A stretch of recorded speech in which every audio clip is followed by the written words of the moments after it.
Ang mabuting balita ng Panginoon ayon kay San Lucas. Pumasok si Jesus sa Jericho at naglakad sa kabayanan. Dooy may isang mayamang puno ng mga publikano na nagngangalang Zakeo, at pinagsikapan niyang makita si Jesus upang makilala kung sino ito.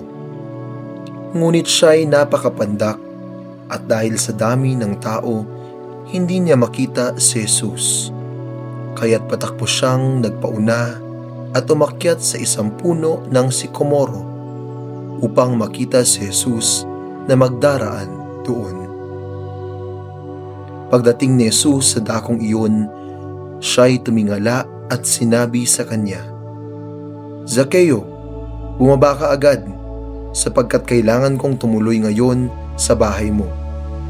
Nagmamadali siyang bumaba at tuwang-tuwang tinanggap si Jesus. At sinabi sa kanya ni Jesus, "Ang kaligtasay dumating ngayon sa sambayahang ito. Lipirin ni Abraham ang taong ito, sapagkat naparito ang Anak ng Tao upang hanapin at iligtas ang naligaw." Ang mabuting balita ng Panginoon. Pinupuri ka namin, Panginoong Hesukristo. Sapagkat kailangan kong tumuloy ngayon sa bahay mo. Sa pagkakataong ito, hindi lamang pisikal na bahay ang ipinahihiwatig sa atin, kundi ganun din ang bahay na di nakikita. Hinahangad ng Diyos na tumuloy sa ating tahanan, sa ating puso, sa ating sarili, sa ating buhay. Si Jesus mismo ang nag-alok na makisilong sa ating bahay sa kabila ng ating kakulangan, kaguluhan at kasalanan.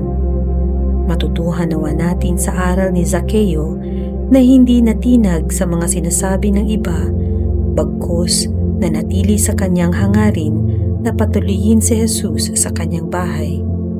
Sa tuwing binabasbasan ang bagong tahanan, hindi lamang pisikal na tahanan ang pinapapasok ng Diyos, kundi ang pamilyang doon ay nananahan. Sana sa paglalakbay natin sa buhay na ito, buong puso nating anyayahan ang Panginoon na sumaatin at manatili sa ating piling. Tuluyang iwaksi ang pagiging mapanghusga, iwasan ang pamumuna sa kakulangan ng iba, at sa halip, tingnan kung paano mapupunuan ang sarili nating kakulangan.